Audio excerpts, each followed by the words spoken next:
সুপ্রিয় ভিউয়ার্স, সকলের প্রতি আমার সালাম। আসসালামু আলাইকুম। আশা করি আপনারা সকলে ভালো আছেন। আপনাদের দোয়া এবং আল্লাহর অশেষ রহমতে আমিও খুব ভালো আছি, আলহামদুলিল্লাহ। আমি আজকে আপনাদেরকে দেখাবো কিভাবে দানাদার খাবার তৈরি করতে হয়, অর্থাৎ কিভাবে দানাদার খাবার মিশ্রণ করতে হয় এবং কি কি উপাদান কি কি পরিমাণে থাকে সেগুলো দেখাবো, এবং এখানে কি কি মেডিসিন দেওয়া লাগে। আপনারা দেখতে পাচ্ছেন 100 কেজি দানাদার খাবারে আমি কিন্তু 2 কেজি ডিসিপি এবং 1 KG DB vitamin, 1 KG fat mix অথবা বার্গাভেট এবং 100 গ্রাম সাল্টোস এবং 2 কেজি লবণ এটা মিশ্রণ করতেছি। এটা হচ্ছে আমার মেডিসিন। এবং 100 কেজি খাবার আপনি কী কী উপাদান কী কী অনুপাতে দিবেন সেটা আপনাদেরকে বলে রাখছি। এটা হচ্ছে আপনারা অনেকেই গরু মোটা তাজা এবং দুগ্ধ দানকারী গাভীর জন্য 100 কেজিতে প্রায় 50 কেজি ভুট্টা দিয়ে থাকেন, অর্থাৎ 50%।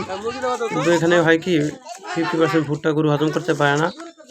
কিছু ভুট্টা পায়খানার রাস্তা দিয়ে বের হয়ে যায়, তাহলে আপনার অপচয় হবে। সেক্ষেত্রে আপনি 100 কেজিতে 30 কেজি ভুট্টা রাখবেন এবং 30 কেজি ধান রাখতে পারেন, অথবা 30 কেজি ধানের গুঁড়া যেটা খুদসহ। তাহলে 30 কেজি ভুট্টা এবং 30 কেজি ধানের গুঁড়া দিলে 60 কেজি হয়। এবং তার সাথে আপনি 5 থেকে 10 কেজি খোল রাখতে পারেন, সরিষার খোল। এবং যদি গরু মোটা তাজাকরণে হয় সেক্ষেত্রে আপনি ডারভি কালার ভুসি অথবা সোলার যে ভুসি সেটা রাখতে পারেন। আর যদি দুগ্ধ দানকারী গরু হয় তাহলে সেক্ষেত্রে আপনারা 10-15 কেজি গমের ভুসি রাখতে পারেন এবং কিছু পরিমাণ সয়াবিনের খোল দিতে পারেন। এগুলো মিলে এবং 5 কেজির মতো প্রায় মেডিসিন যায়, 2 কেজি ডিসিপি, 2 কেজি বার্গা এবং ফ্যাট মিক্স, 2 কেজি লবণ, 5-6 কেজি মেডিসিন যায়। 90-95 কেজি খাবার হলে তার মধ্যে আপনি 5 থেকে 7 কেজি সবজি গুঁড়া অ্যাড করতে পারেন, তাহলে দেখবেন যে প্রায় 100 কেজি হয়ে যাবে। মেডিসিনগুলো আমি একটা গামলার মধ্যে মিক্সার করে নিচ্ছি, সকল খাবারের উপর ছিটিয়ে দিব। তো আমি আপনাদেরকে আবারও বলে রাখি, 100 কেজিতে 30 কেজি হচ্ছে ভুট্টার গুঁড়া, 30 কেজি ধানের গুঁড়া খুদসহ অথবা 30 কেজি সরাসরি ধান, তাহলে 60 কেজি হলো। এবং 20 কেজির মতো হলো গমের ভুসি অথবা ডালের ভুসি অথবা সোলার ভুসি, যেটাই বলেন, তাহলে হয়ে গেল 80 কেজি। এবং 5 কেজি আপনি দিলেন খোল, 5 কেজি দিলেন শুটকি গুঁড়া, এতে 90 কেজি হয়ে গেল। আর কিছু দিলে 5 কেজি সয়াবিন খোল দিলেন, তাহলে 95 কেজি। আর 5 কেজি হচ্ছে লবণ এবং মেডিসিন তো বললামই। 2 কেজি ডিসিপি, আমি একটু বেশি দিয়ে ডিসিপি, আর ডিসিপি 1 কেজি দিলেও হয়। এবং ডিসিপিটা দিলে হয় কি লবণটা কম লাগে, তখন ডিসিপিটা একটা নোনটা ভাব। তো সেক্ষেত্রে আপনার 2 কেজি ডিসিপি, 1 কেজি বার্গাভেট এবং 1 কেজি ডিবি ভিটামিন অথবা ফ্যাট মিক্স দিতে পারেন।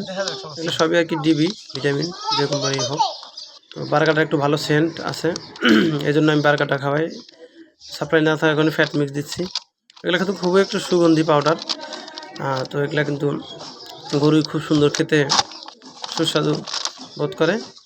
আর আপনারা যে খাবারটা আমি আপনাকে তৈরি করা দেখাচ্ছি, এই খাবারটা আপনার ইচ্ছা করলে পুকুরেও প্রয়োগ করতে পারেন, কারণ এখানে সেভাবেই রেশিও করা আছে।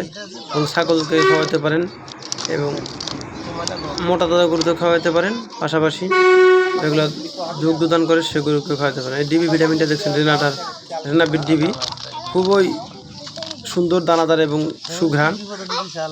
গরু খুব ভালো খায় এবং গরু মোটা তাজা হবে তখনই যখন আপনার গরুর ভিটামিন এবং মিনারেলসের ঘাটতি পূরণ হবে, তারপরেই কিন্তু গরু মোটা তাজা হবে। তা না হলে যতই আপনি খাবার খাওয়ান না কেন, গরু কিন্তু মোটা তাজা হবে না। এটা কিন্তু খুবই সুঘ্রাণ, আমি নিজে দেখলাম, এটা আসলেই গরু খেতে খুব পছন্দ করে। তো আপনারা যেটা বললাম যে এই খাবারটা কিন্তু পুকুরে ইউজ করতে পারেন, কারণ এখানে কিন্তু আমি কিন্তু 5 কেজি সরিষার খোল অ্যাড করে নিয়েছি এবং 5 কেজি পরিমাণ শুটকি গুঁড়া অ্যাড করা রয়েছে। পাশাপাশি ডিসিপি মাছকে দিলে কিন্তু মাছের ক্যালসিয়াম এবং হাড়ের বৃদ্ধি হয় এবং মাছও বৃদ্ধি পাবে। এবং এই ফ্যাট পাউডারগুলো পুকুরে গেলে একটা প্রাকৃতিক খাবার তৈরি হবে। লবণ তো পুকুরে কাজে লাগে, জানেন, পানি পরিষ্কার রাখে এবং মাছের ঘা ফসরা কম হয়। সে কারণে এটা কিন্তু আপনারা গরুকে খাওয়াতে পারবেন, পাশাপাশি মাছকেও খাওয়াতে পারবেন। অনুরূপভাবে আপনারা ছাগলকেও দিতে পারবেন। তো ভিডিও ভালো লাগলে সবাই কিন্তু শেয়ার করবেন এবং কমেন্টে পরামর্শ পেতে সবাই কমেন্ট করবেন। আমার যা অভিজ্ঞতা আপনাদের কাছে আমি শেয়ার করব। তো আমি ভালোভাবে মেডিসিনগুলো মিক্সার করে নিচ্ছি, কারণ আমি একটার পর একটা এখানে প্যাকেট খুলে নিয়েছি। এবারে আমি আপনাকে দেখাবো কীভাবে ছিটিয়ে দিতে হয়। তো আপনারা দেখতে থাকুন। এই তো আমার 100 কেজি খাবার ওখানে রয়েছে, তার মধ্যে কিন্তু আমি 20 কেজির মতো গুঁড়া বাদ রাখছি, দিইনি। মেডিসিনটা ছিটিয়ে দিব, তার উপরেই কিন্তু সে 20 কেজি গুঁড়াটা দিয়ে তারপরে আমি পা দিয়ে নেড়ে দিব। দেখুন এভাবে আস্তে আস্তে আস্তে আস্তে মেডিসিনটা নিচু করে কিন্তু আপনারা ছিটিয়ে দিবেন মিক্সার করে ভালো করে। উঁচু করে দিলে হয় কি বাতাসে একটু বাইরে গিয়ে পড়ে, তাহলে কিন্তু আপনার অপচয় হবে। সেক্ষেত্রে কিন্তু আপনি নিচু হয়ে কিন্তু সুন্দর করে ছিটিয়ে দিবেন।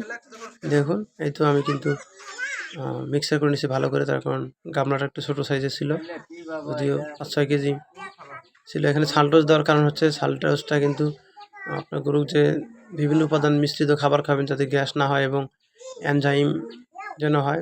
যদিও গরুর মুখে এবং পেটে লালা এনজাইম থাকে, সেগুলো হজমে সাহায্য করে।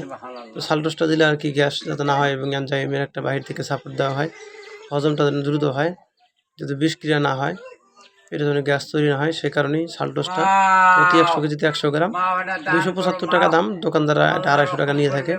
এটা দিলে আপনার পার কেজিতে 2.5 টাকা খরচ বেড়ে যাবে, বাড়লেও দুশ্চিন্তার কারণ নেই। তো আপনারা কিন্তু সালটোসটা মিশিয়ে নেবেন। এভাবে আপনারা ধীরে ধীরে নিচু হয়ে পুরা মিশ্রিত খাবারের উপরে কিন্তু এটা ছিটিয়ে দিবেন সমভাবে। বেশি করে না দিয়ে অল্প অল্প করে দিয়ে পারলে 2 বারে দিবেন। সুন্দর করে আস্তে আস্তে দিয়ে দিবেন এবং পরে কিন্তু মাঝামাঝি লেভেলে মিশ্রণটা দিলে পরে আরও কিছু খাবার উপকরণ গুঁড়া অথবা ভুট্টার গুঁড়া কিছুর উপরে দিয়ে তারপরে কিন্তু পা দিয়ে নেড়ে দিবেন। অবশ্যই কিন্তু আপনারা এটা কিন্তু চট অথবা পলিথিনের উপরে খাবারটা তৈরি করবেন, কারণ অনেক ক্ষুদ্র ক্ষুদ্র পাউডার এগুলো কিন্তু মাটিতে পড়ে গেলে তোলা অসম্ভব হয়ে যায়। এবং সবশেষে সেই পলিথিন অথবা চটটা পুকুরে ধুয়ে দিবেন, কারণ সেই খাবারগুলো পাউডারগুলো থাকবে পুকুরে মাছে খাবে। তো সকলকে ধন্যবাদ। সকলে এরকম ইন্টারেস্টিং ভিডিও পেতে আমার চ্যানেলটি সাবস্ক্রাইব করবেন।